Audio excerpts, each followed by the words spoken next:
Let's make my favorite flowers. No wires, no template, just a few sheets of wafer paper and a pair of scissors. To make these foldable flowers, you will need a few sheets of wafer paper, a pair of sharp scissors. I prefer to use these ones, they made for scrapbooking, so they're very sharp. AC Tonic conditioner and wafer paper glue, and the recipe for this in the description. Something to color your wafer paper with. I'm using airbrush colors in ivory and maroon. Few brushes, a toothpick, piping gel to attach our flowers to the cake, and my secret ingredient, your favorite candy. I'm using these conversation hearts because I'm making my flowers for the Valentine's Day cake. Any candy will work for this application. Let's start with cutting our petals. I'm going to take a piece of wafer paper, this is 0.30 millimeters, and cutting in random sizes like this, and then kind of diagonally to create our petal shape. I'm not looking to make my petals perfect, but I still wanted to have different varieties. And I'm cutting about halfway through to give it a more dimensional shape. I'm cutting my petals in a variety of sizes, and out of one sheet of wafer paper I made 15 petals. To color shape my petals, I'm going to use my AC Tonic, and the recipe is available in the description.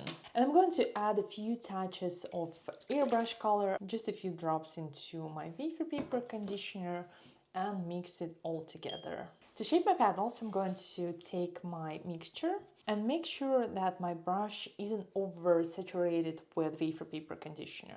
Now is the easy step, just to paint on my petal until it becomes soft and flexible, and bring two ends together, overlapping in this triangular shape. If you wanted to give more movement to your petal, you can easily take a toothpick or bamboo skewer to twist your ends and create this petal looking like a rose petal. Something like this, and I will set them aside to dry until they're completely dry for maybe 5 to 10 minutes. Now that all my petals are dry, let's assemble our flowers. I will need my wafer paper glue, and basically it's just wafer paper scraps mixed with water and melted in a microwave until it becomes this clear gel-like consistency.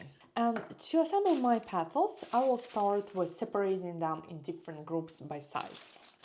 And I will apply a small amount of wafer paper glue just on one side of each petal so I can assemble them together.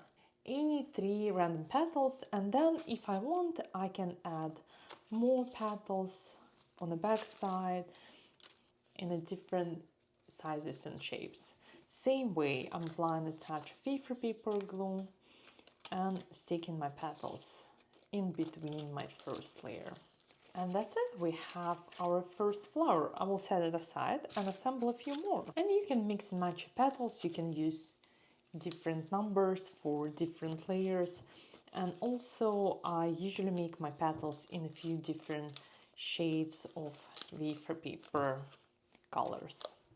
To make sure that our flowers are dimensional, I'm pressing all my petals together and giving them a little bit of shape. So now I have dimensional flower. So you can see we got all the different shapes and sizes, and now is the last step to add our centers. I love this method for making wafer paper flowers because then you can use any candy and make these flowers for a birthday cake or for a wedding cake or for any occasion. I'm going to use piping gel to attach my flowers, and I will need just the smallest amount to stick my candy to the center of the flower.